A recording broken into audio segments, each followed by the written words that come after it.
From KSL Broadcast House, this is Sunday Edition with the Deseret News and KSL.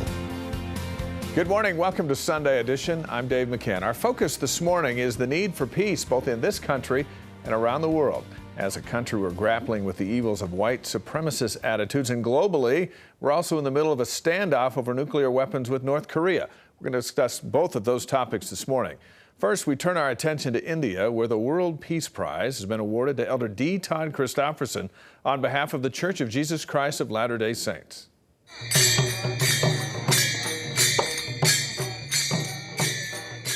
The emotional ceremony was a spectacle of color, music, and traditional Hindu prayers. The church was recognized for its efforts to bring peace to the world through its humanitarian work. Since 1985, the LDS Church has provided $1.89 billion in humanitarian aid throughout the world. The members of the church have shown us that it's possible to translate into concrete action something which lies deep within the hearts of many of us. Peace is our common aim. Peace between countries, peace within communities, and peace ultimately for each of us. Recognizing and protecting faith is the path to that peace. Elder Christofferson is the 9th person to receive the World Peace Prize. The Deseret News sent reporter Tad Walsh to India to cover the ceremony. He's still there, but his boss is here with us this morning, Deseret News editor Doug Wilks. Good morning. Thanks for being here. Thanks, Dave. Good to be here. It was no easy task getting Tad over to this grand event, was it? No, we heard about the trip only about 10 days before, and we had to get a journalist visa, which takes a little more effort. So about 8 hours before he got on a plane, we received that visa. It took him 40 hours to get there, all the way to England, then to Mumbai, and then ultimately to Pune, which is where the ceremony took place. And then as he gets there, he sees this is a much bigger deal than any of us thought. So we didn't realize how big a deal it was. Right. We knew there was a peace prize. It was presented before 5,000 people on Monday, and then there was a speech on Indian Independence Day the next day, also 5,000 more people as they celebrated and raised a flag. So it was a tremendous event for us to witness. Looking at some of the pictures there, India is a long ways away from LDS Church headquarters, just down the road from us. How important is this for the church moving forward worldwide? You know, one of the things that struck us is, actually from church history and in the church scripture, Doctrine and Covenants, section 98, verse 16.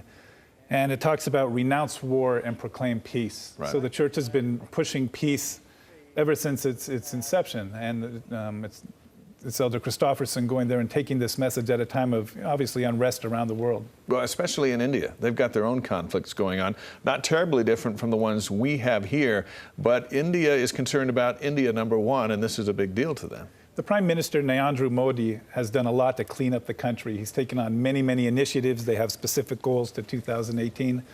However, his party, this nationalist party, does have a radical element, and they've been doing things such as skinning cows.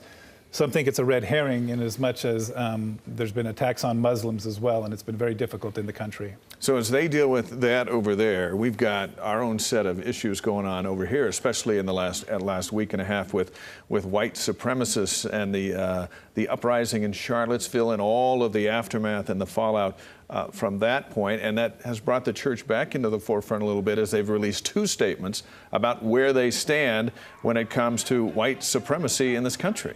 Again, the church, and I'm not a spokesperson for the church, but as the church pushes forward, we are all God's children. We have a right to life and a right to happiness, the value of this country. And the church was very deliberate in its statement, and it was actually great to see that. Here's the statement that you had in your paper: white supremacist attitudes are morally wrong and sinful, and we condemn them.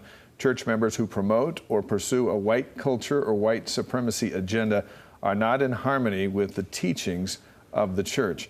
Are you surprised that this issue has re-exploded here in this country? I haven't. I mean, obviously, through the election with Hillary Clinton and Donald Trump, it was a volatile election. Boundaries were reestablished. New voices were being heard on the far right and the far left. And certainly this crystallized in Charlottesville, where we had violence, which I think the world can condemn. Let's talk about covering President Trump. You The paper here locally represents a state that voted for President Trump. All indications and research is that they would probably vote for him again if he was up against Hillary Clinton. But with all that's gone on, especially in the last couple of weeks, from an editorial board position, how do you move forward in covering this president at this time? Well, we deal with principles, sound principles, ethics, fundamentals. I get accused of being both liberal and conservative, right, depending on person's point of view. One of the issues through this presidency is that you'll have traditional conservative columnists taking on Donald Trump. And if you're having those voices as well as voices who are considered liberal columnists, it appears that you're having a lot of attacks on our president. And some people grow weary of that. They say, well, what are the issues? How can you help me? So we try to balance that, but it's not easy. You're seeking a strong moral voice. You can read much more of your opinion on things as the editor of the Deseret News, online at deseretnews.com. Doug Wilks, thank you for being with us. Appreciate the plug. Thanks, Dave. Good to have you here, always. You can get any plug you want here on your show. That's how we do it. Well, you have to be living on the moon to not know about tomorrow's total solar eclipse. In most of the country, including Utah, it'll only be a partial eclipse. That's why millions are expected to travel to the narrow zone of totality where the real show will happen. Science and nature specialist John Hollenhorst has more from Idaho and Wyoming. Seem like they party there from At a recent community concert in Jackson Hole, they set up an eclipse information booth, but they have essentially no information about how many people are coming. I really have no idea. I think a lot of that will depend on the weather. Jackson is one of hundreds of communities across the country that like to think of themselves as Ground Zero or Eclipseville. It's an amazing opportunity for us in Jackson Hole. Nearly every town in the path of totality is planning special events, concerts, history reenactments, festivals, science lectures, opportunity in small-town America coupled with worry. Just that we'll have so many people we won't be able to take care of them all. Wyoming and Idaho offer world-class, earthbound scenery to complement the spectacle in the sky, and people are finding lots of interesting ways to see the eclipse or to sell the experience. River running companies are offering eclipse raft trips. Backcountry outfitters will take eclipse chasers on horseback. Search and rescue teams worry about places eclipse tourists will be going. There's going to be a lot of people. A lot of people on the mountains because apparently there's supposed to be the best view from higher elevations. Planes and tour buses will take travelers far afield to places like the Grand Canyon and the Golden Gate Bridge, combined with a visit to total eclipse territory. We consider ourselves pretty lucky. A lot of people are coming here from all over the world and spending lots of money to get here. Speaking of money, on eclipse morning you could ride the chairlift in Jackson to a big party, an educational party. Yeah, we have a retired astronaut at our main event up on the summit of Snow King, as well as a couple professional astronomers. There's a cheaper warm-up party 2 days before. The price of our pre-eclipse stargazing celebration is $375 per person. That's a fundraiser for Wyoming Stargazing. The price tag to our main event is $595. We've already sold out for that event. Really? Yeah, 250 tickets. We underpriced it. We have a wait list of over 100 people. The enthusiasm might seem baffling to some, but it's a phenomenon that has enthralled humans for thousands of years. There's something etched into our DNA about our curiosity about the sky, and so when something happens that doesn't happen every day, that we maybe only get to see once in a lifetime, it's something that we can't miss. John Hollenhorst, KSL News, on the path of totality in Idaho and Wyoming. John, thank you. A little later, the science behind the solar eclipse. Next, saber-rattling or serious threat. An expert on North Korea explains why their nuclear program is extremely dangerous for reasons beyond the threat against the U.S. And helping refugees dream big, the program providing a pathway to higher education when Sunday Edition continues on KSL.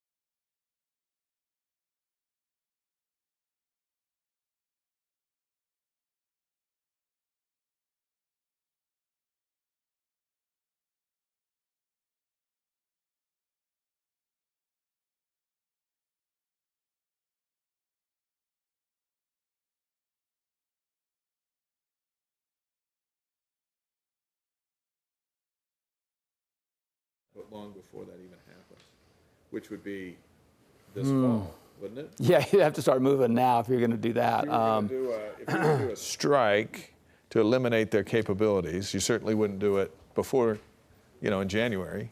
True. But that just the timing of.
Welcome back. For a few minutes this morning, our focus turns to North Korea. Increased tensions between the U.S. and North Korean presidents have put both sides of the conflict on edge. Is it just talk or is it real? Doge Billingsley is an independent scholar and director of combat films and research. He's briefed thousands of soldiers prior to their deployments for the Korean Peninsula. He's here with us this morning. Good morning. Good morning. What's the first thing you tell a soldier that's heading that way? Well, my job is to give part of a cultural package. I brief them on the status of the South Korean Army. We have 28,000 plus troops on the peninsula with our South Korean allies, and I brief them on capabilities, the weapon systems they use, why the Korean Armed Forces are structured the way that they are, because therefore it just helps them to get an idea of what they're going to see and be part of when they're on the ground. And then what do you tell their parents or their spouse about the North Koreans? Well, I don't actually tell them anything, their parents or spouses, about North Korean. But what we do is, when you look at how the South Korean Army is built and designed, we naturally talk about their enemy. And for 70 years, they've been basically built to destroy or to confront a large army from the north. And that's it. Right. It's changed a little bit recently. The calculus is changing right now. Well, if you were a betting man, is North Korea going to shoot, or is the United States going to shoot at each other at some point before these year's out? Because the rhetoric is just building. I honestly think the rhetoric comes and goes in waves, and it's just one of those waves. I think it's been amplified because of our White House and then Kim Jong-un as well. It's a game that he's played in the past, Kim Jong-un, and so I think he's just playing it again. However, the threat's a bit more credible because since the second nuke test in 2009, we've had a series more nuke tests and a whole bunch of missile tests. I don't actually think they're ready to put a warhead on a missile and fire it anywhere. But they can still send missiles to places like, of course, Guam was in the news this last week. Well, we saw in the news this last week and then the week before that China has told North Korea, if you're going to pick a fight with them, you're on your own. And so did that back North Korea up a little bit? You know, it seems to have. The timing seems to have been perfectly placed. So that seems to be what maybe changed the calculus of Kim Jong-un. But I also think these weapons are more of, they're a way to have levers to pull against the international community. They have always pulled levers against the international community. I think he's, a lot of times you'll hear analysts say, well, that guy in the north, he's just crazy. I don't actually think he's crazy. I don't think he's irrational. He's got his own principles. He's got his own plan. I mean, come on, it's a family regime, grandfather to father to son, and they're still in power 70-some years later. Right. I think it's just a lever he'd like to pull, but it's a dangerous lever. Now, some people would say President Trump is crazy in how things have gone. So if Kim Jong-un isn't crazy, where do you see the President of the United States and his policy toward North Korea going? Well, I think like a lot of Americans, we're sorting out President Trump's policies all over the globe, but I do believe in General Mattis, retired General Mattis, who's now our SecDef, and in Tillerson, our Department of Head of State. And so I think that those two men are perfectly capable, and I think I'm not so worried about it. Yeah. You know, when I see statements of, Mattis talking tough with soldiers, that's his job. Soldiers have to be prepared. You would say things to soldiers at every base in America that you wouldn't tell us, not because it's secret, just because their job is to fight war should it come. So you don't just lounge back. You get ready to fight it. You plan as if you're going to fight it. But thankfully, the sort of the most significant part of the military, the reason to have one, is to have a strong deterrent. So whether we go fight it or not, I think is a little more doubtful. And would China really, in their right minds, let North Korea develop a nuclear weapon? Well, they could seem to be. The thing about that is, and I mean, I've heard different arguments. And again, it's a very, very closed regime. We don't actually know. We know that China and South Korea have their own military working group where they discuss things the Americans aren't invited to the table. We've now just sent our head of our army to the Chinese commander in the north. Yeah. I don't know if they have that much control. I really don't know if China has that much control over North Korea doing that. Should North Korea just say, I'm going to do this no matter what and make it happen? Okay. I don't think they like it, but I think that they're going to have to deal with it too. All right, we'll keep following this, obviously. Dodge, thank you for being here. You're welcome. Appreciate your insights. Thank you very much. Well, for Tim Noelo, the journey from war-torn South Sudan to professor of physics at the University of Utah was a difficult one. But in this morning's Insight Report, see how his refugees exploring the foundations of undergraduate education in science program is helping a new generation find academic success. What really inspires me is just because of my background. Tino Yoelo sees a bit of himself in these kids, forced out of their homelands by war. We started to see in our community that some of our students are not doing well in school. Most struggled academically when they got to Utah. At first, I had to work 10 times harder than everybody else. Intense. First of all, well, there was education in Nepal, but it wasn't intense as this one. Education is a key to success in anywhere. Tino knew social, cultural, and language barriers were also holding these refugee kids down. Most of the parents that are disconnected from the educational system here due to the language barrier. So Tino took action in 2012, helping to set up the Refugees program. We visited with kids in his science workshops, tutoring sessions, and college prep classes in 2014. This is why I got involved, because I want to do many wonderful things in my future. And for 5 years now, the program's been helping refugee kids think and dream big. Any other questions? All right, so let's go. This summer, these 15 students spent 5 weeks on the Utah campus preparing to cross the bridge into their college careers. My dad said you're nothing without education, so might as well make yourself something. Of course, I'm excited. I'm really excited. Water is also a liquid. It creates flow. Touring science research labs, tackling introductory math, and learning to interact with other students and professors. All skills the Summer Bridge program promotes. Some of the students, they were shy at the beginning. Many of these young refugees will be the first in their families to attend college. So this program introduces them to all aspects of university life.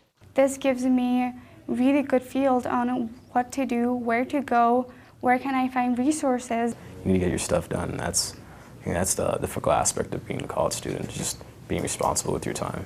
Each of these kids will attend the U on scholarships this fall. And now they've got support and friends for the journey.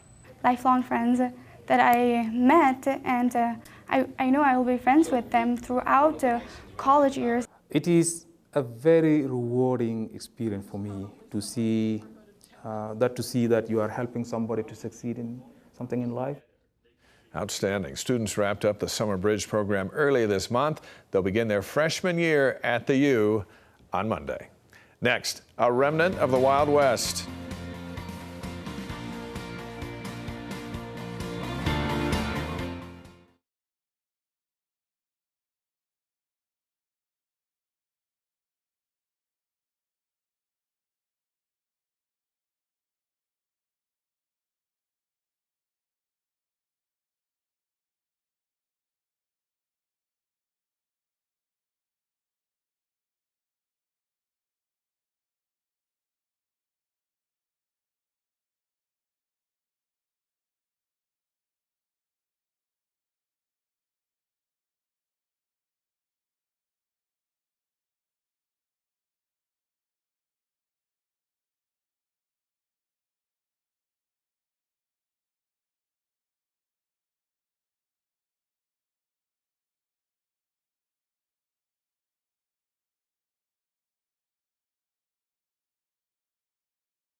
just so we're clear, are we just recording the over video portion, or are we recording what we're saying coming out of the package?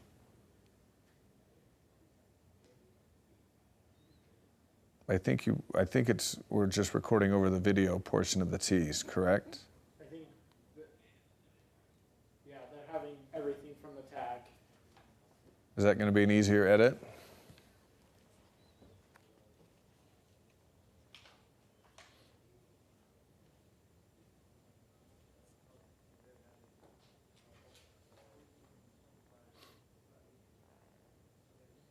So you'll read the tag and then we'll dissolve to video.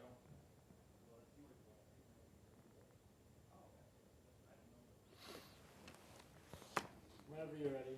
Really? Hey, I got my IFB in if you guys want to tell me what we're doing. Candace is away.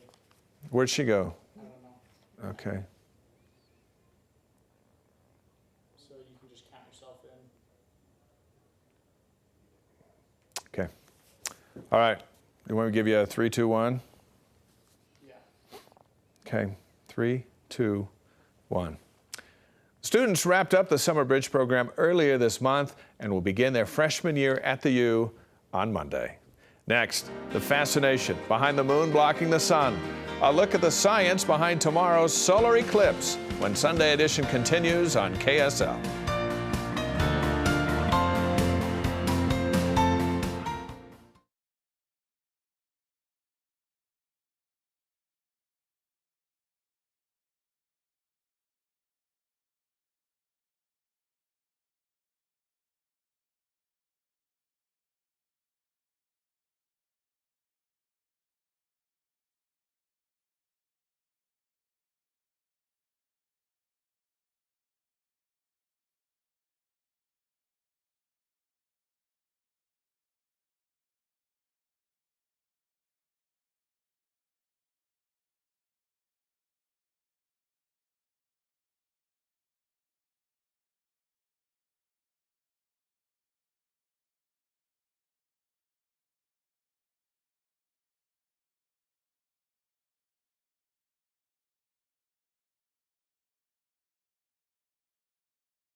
Welcome back. Just about showtime for tomorrow's Great American Eclipse. Science and nature specialist John Hollenhorst takes a look at the science behind the phenomenon.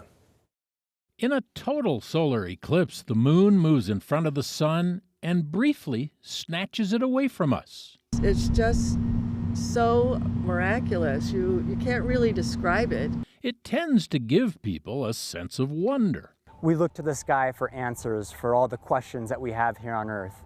And I think solar eclipses as well as dark skies have captivated people for tens of thousands of years. The earliest observers evidently feared eclipses. Some ancient cultures figured out how to predict them with uncanny accuracy.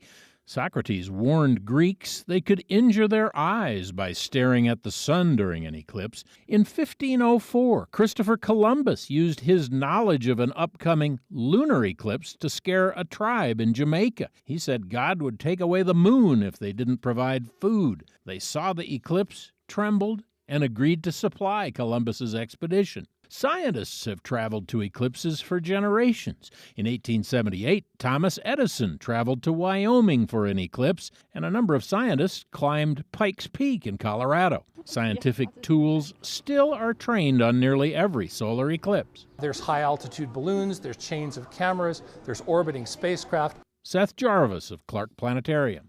There's always something left to learn. So studying the sun's atmosphere, the corona, is really best done when the moon covers up the sun, and then you can see that very fine wispy atmosphere.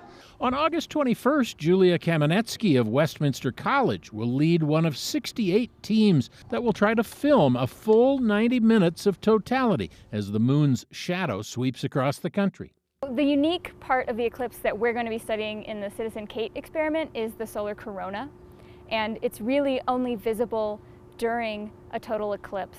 A century ago, a solar eclipse provided one of the greatest moments in science history. It was a huge deal. Earlier in the 1900s, Einstein had stunned the world with his startling theories of relativity. One bizarre conclusion was that light must bend around big objects like the sun because gravity warps the fabric of space-time. Sure enough, during an eclipse in 1919, scientists were able to observe stars that were actually behind the sun. Einstein was right. Starlight from behind the sun comes past the sun, but because the sun is bending the fabric of space, the star appears to have shifted in its location.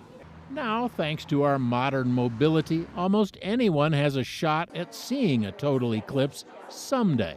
I think the rarity of it is what makes it such an exciting thing. I've never seen a total solar eclipse before, and the chances are this might be the only one I get to see. In our region, for this eclipse, only Idaho and Wyoming are in the right place for the sight that made the ancients tremble, totality, a hole in the sky where the sun is supposed to be. John Hollenhorst, KSL 5 News. John, thank you. We have all our eclipse stories waiting for you on our KSL TV app. Download it for free and click on the Great American Eclipse playlist. Put on your protective glasses and watch them all. Let's hope tomorrow lives up to all of the hype. And that's our report this morning. Thank you for watching. I'm Dave McCann. Music and the Spoken Word is coming up next, and we'll see you back here next week for more Sunday Edition here on KSL.